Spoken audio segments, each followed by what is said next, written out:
ਅਬੇ ਹੋਰ ਕੀ ਤੂੰ ਮੈਨੂੰ ਬਜ਼ਮ ਕਰਨਾ ਤੇਰੀ ਮੈਂ ਗਿੱਚੀ ਮਰੋੜਾ ਅੰਮੀ ਜੀ ਉਹ ਤੇਰੀ ਮਰ ਗਈ ਤੇਰੀਆਂ ਮੈਂ ਵੱਖੀਆਂ ਬਣਾਂਗੀ ਇਹਨੇ ਕੀ ਜਿੰਨ ਕੱਟਨੇ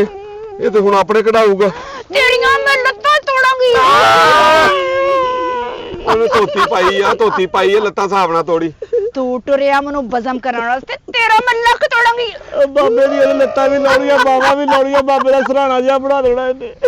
ਉਹ ਬਾਬਾ ਇਹੀ ਆ ਬਾਬਾ ਇਹੀ ਆ ਆਈ ਆ ਬਾਬਾ ਜੀ ਪਹਿਲਾਂ ਕਹਿੰਦੀ ਸੀ ਤੂੰ ਮੈਨੂੰ ਬਹੁਤ ਸੋਹਣਾ ਲੱਗਦਾ ਆ ਵਾ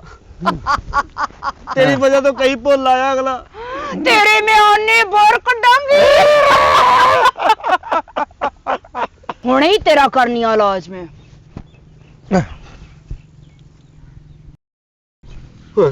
ਕੋਈ ਆ ਕਿੱਧਰ ਗਈ ਕਈ ਲੈਣ ਉਹ ਸਾਲਿਆ ਕਈ ਦੀ ਪਈ ਤੈਨੂੰ ਓਏ ਬਾਬਾ ਜਗਾ ਮੈਨੂੰ ਲੱਗਦਾ ਬਾਬਾ ਫੁੜਕ ਗਿਆ ਵਾ ਬਾਬਾ ਜੀ ਬਾਬਾ ਜੀ ਓਏ ਬਾਬਾ ਕੋ ਕਮੜਾ ਸ਼ੁਰੂ ਹੋ ਗਿਆ ਬਾਬਾ ਜੀ ਬਾਬਾ ਖਿਆਲ ਕੋ ਹੋਵੇ ਕਮਰਾ ਤੁਹਾਡੇ ਸ਼ੁਰੂ ਹਸੀਨ ਨੈਣ ਨਕਸ਼ਾਂ ਦੀ ਉੱਠ ਖੜੋ ਬਾਬਾ ਜੀ ਉਹ ਬਾਬੇ ਦੀ ਬੈਟਰੀ ਚਾਰਜ ਹੋਣ ਦੀ ਲੱਗਦਾ ਮੈਨੂੰ ਤੈਨੂੰ ਕੀ ਹੋਇਆ ਬਾਬਾ ਵਾਈਬ੍ਰੇਸ਼ਨ ਤੇ ਲੱਗ ਗਈ ਹੈ ਉੱਠ ਖੜਿਆ ਬਾਬਾ ਕੀ ਖਾਣ ਡਿਆ ਮੈਨੂੰ ਵੀ ਖਵਾ ਥੋੜ੍ਹਾ। ਉਹ ਕੁਛ ਨਹੀਂ ਉਹਦੇ ਬੁੱਲ ਖੁਸ਼ਕ ਹੋਏ ਆ ਮਰੇ ਬਾਬਾ ਜੀ ਬਾਬਾ ਸਹੀ ਹੋ ਗਿਆ ਬਾਬਾ ਸਹੀ ਦਫਾ ਦੂਰ ਹੋ ਗਈ ਉਹ ਲੱਗਦਾ ਚਲੇ ਗਏ ਲੱਗਦਾ ਦਫਾ ਦੂਰ ਹੋ ਗਈ